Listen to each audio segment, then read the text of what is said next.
Good to feel good, a challenge. Hello, everyone, and welcome to the podcast of The Ordinary Maverick. This is Ajay, your host, an ordinary maverick, sharing real life thoughts and experiences and maverick tips. If you haven't hit the subscribe button yet, please do so, and you'll not miss another episode. As I look out of the window here in Seattle, it's an unusual October. Bright, sunny, and warmish during the day, and then I can see the leaves changing colors and I can feel, the slight nip in the air in the evenings. All across the world, regardless of where you are, the season is changing. I'm sure you all can all feel it, sense it, and see it. That's the beauty of time. It just passes through, doesn't wait for anyone or anything. And just like that, we have entered the last quarter of the year 2022. Seems like the year just started, and now, we are almost in the 10th month of the year. For me and my family, a lot has happened in our lives this year. Big relocations, complete shift in our personal and professional lives, but with the constant thread of excitement. We did manage to keep our spirits up and, find solutions to work through the different challenges that came our way. I'm quite sure it's been somewhat similar for all of you too. Seems the pause button that hit all of us over the last 2 years has suddenly got lifted. And, we are on a fast forward mode. What do you say? Okay. Everyone we speak to has so much going on. Travel has opened. People have made different decisions these last few years. And many of us have had grief and sorrow to deal with as well. It's not been easy. So I was, especially pleasantly surprised and humbled when I opened my inbox one morning a few months back and received a notice of an award. Being nominated for awards and certificates always brings a rush of happiness alongside gratitude. Well, this one was a special award being given for the contributions to the public health work that I have been doing for the last several years now. And while it was humbling to have been nominated, the award came with a request. And that was to put together a short presentation highlighting the work I have done and basically just outlining the premise of being given the award. You know how it is? With everything that's going on, I literally sat down when the deadline for submission was looming large and tried to put my thoughts together and articulate the work I have spearheaded, been engaged over so many years. And that's when it struck me. It feels so good. Yes, for sure. It does feel very good. Ever so often we get so caught up with the daily rigmarole of life, errands, to-do lists, just running around getting things done that we, kind of very rarely take time to pause and feel good. So here is a thought and a challenge from my side. Fellow Mavericks, take out time and put together a small presentation or a write-up of your life's achievements. List it all down.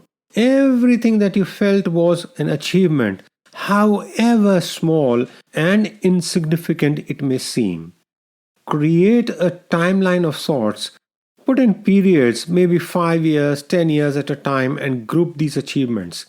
Can be personal, professional, career specific, academic related, whatever. Even relationship successes. Now, I'm not telling you to write a CV or put together your biodata. That's completely something else. One does that for a purpose, mostly for jobs. But here, you are just putting together every accomplishment from your side.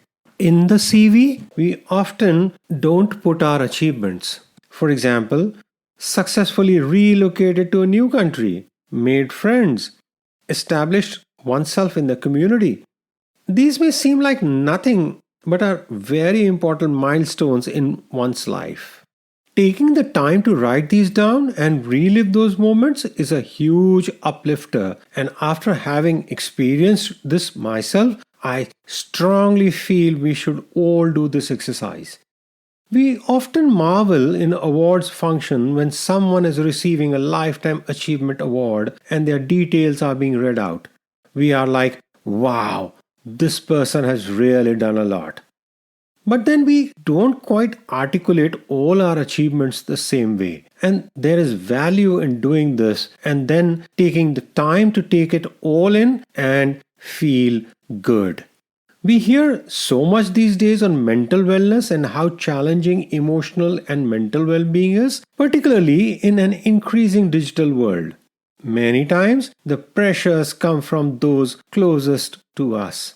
I recall a conversation with a friend who was kind of recounting what his son had shared with him. The kid was in primary school at the time, and like all parents, my friend was also encouraging his kid to do well in studies and come first in class just like his dad.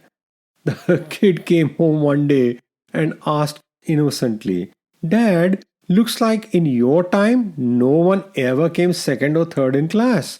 My friend was taken aback and asked, "Why do you say that?" The kid replied, "Well, all my friends say that their parents also came first in class, and you did too. So if everyone came first, then there must have, not been any seconds and thirds." The innocence of childhood is something else, right? How many of us are guilty of telling our kids to do well and sharing some white lies along the way that they did well too? We do that with all good intentions for sure, but little realizing that unknowingly our little kids are absorbing and exchanging with their friends, and suddenly everyone's parents did well in school and came first. Which we know is not possible and is not the case. Things are changing though, but not as fast as they should. We still judge and have a bias for academic progress, and it's hard for parents to acknowledge that their kid is not really academically inclined but has other talents. That's why it's so critical to do this exercise I spoke about. List all your achievements as if you were receiving a lifetime award. I can bet you will be surprised by the list that comes up and also the feeling it generates, and you will see it'll all not all be academic. Just a few weeks back, the world witnessed the most beautiful farewell to the legend of all times, dear Roger Federer, and an exemplary display of emotions, trust, friendship, and just being human. Such an important moment for us to reflect on as we saw the tennis players in solidarity with Federer and sharing mutual love, respect, and admiration for the love of the game and in giving your best. The world will truly be a different place if we all felt good about ourselves first and then allowed ourselves to feel good for others too. It's the three things that work together: self-respect, self-esteem, and personal pride that gives one happiness. And let me tell you, putting together your lists of achievement helps in moving all these three things forward. And then the most important thing, it defines you. Think about it. If someone asks you a question, who are you? Or how would you describe yourself? What would you answer? See, that's what I mean by listing all your achievements. You are a person first. Then you have relationships. You are a son, a daughter, a parent, a sibling. So many such beautiful relationships that define you. And then, of course, everything that you have done in your life. We get so used to focusing on our academic or our professional journeys that we kind of, forget or keep aside our personal ones. There is also value in remembering the small incidents that have shaped our life. It reminds me of the time I was just starting off in life, had recently got married and had a job, relatively junior in the corporate world, but with dreams and aspirations of growing. I recall in those days that we literally lived paycheck to paycheck. My wife was still completing her postgrad studies and got a stipend that just barely covered travel expenses, and my job paid for our rent and our expenses then. Extended members of the family were also with us, so it was a fully functioning 5 member household. It wasn't easy, but we got along. We had our eyes on the future. Now, one day I recall I just had rupees 50 in my wallet. It was towards end of the month and I didn't need much anyways. Had a train pass, which allows you to travel up and down in train, and you don't have to buy a ticket every time, which is costlier than a train pass. And you walked to the station, so travel expenses were nil. And then my lunch also came from home, so no expenses there too. But on that day, there was a change in plan, and I had to do some field visits with a new recruit to the company. Now, it's an unwritten rule that the senior person on the field trips buys lunch. I remembered I had only 50 bucks in my wallet. So, what now? Those days, we didn't quite have credit cards, etc., to just dish out. Well, I recall that in the area where, we were working, there was a great thali restaurant.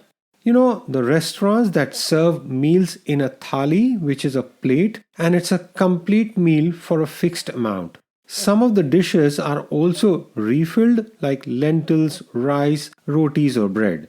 So that's where we went out for lunch. 15 bucks a thali, we got 2 thalis. Ate our fill, and I still had 20 rupees left over. And the young recruit didn't suspect a thing. In fact, he loved the meal. uh, those were the days, I tell you. And those are the simple pleasures as well as memories of days gone by. Struggles faced and won, all of which shape the personality one is today. And so, fellow Mavericks, take up the challenge. Sit down and list your achievements. Remember these small events that you faced in your life and found a way to deal with and overcome. Nothing is refreshing, as energizing as one's own story and journey. Believe me, it's good to feel good. Do keep writing your comments and sharing your feedback via our Instagram at The Ordinary Maverick or through our hashtag The Ordinary Maverick. I love hearing from you. This is Ajay signing off and wishing you have an amazing day, a super amazing year. Keep well, stay safe. Credits. This podcast series was put together as a team effort from the Bhardwaj family. Concept, design, title, researchers and reviewers: Ajay, Sanjana, Avantika and Niharika Bhardwaj. Script, Sanjana. Cover design, Niharika. All rights reserved.